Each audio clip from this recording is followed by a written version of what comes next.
And see, Jesus comes onto the scene. He doesn't go for those in power. He doesn't go to the high and mighty. He goes to the marginalized. He goes to the one who everyone hates. It says he calls to himself Levi. It talks about it in Luke 5. He calls Levi to follow him. It picks up here in verse 27. After this, he went out and saw a tax collector named Levi. You guys love tax collectors? It's your favorite person, right? When you look at your check stub, you're like, how much did I send? Thank you very much. It's your favorite person. And sitting at the tax booth. And he said, follow me. And leaving everything, he rose and followed him. How many people say amen to that? Man, he rose and followed him.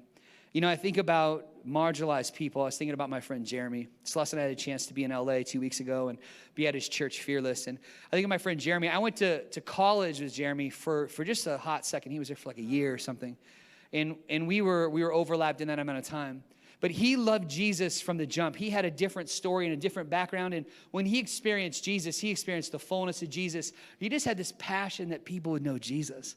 And he has a passion that the marginalized person would know Christ. And though God has elevated him and given him a platform and is an international speaker and a bunch of other stuff, he's still that same guy. And we were there and getting a chance to worship. You see in this next image there at the church and Fearless. I love this. Love more, fear less. How many people say amen to that?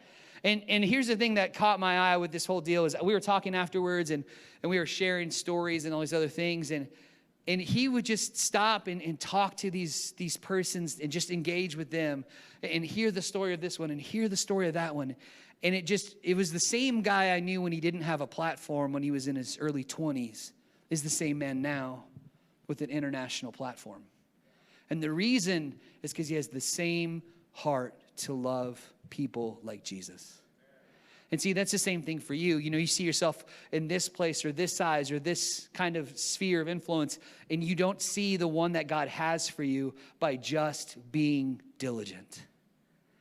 And I believe that over your life, that God he will continually increase your circle as you continually follow him.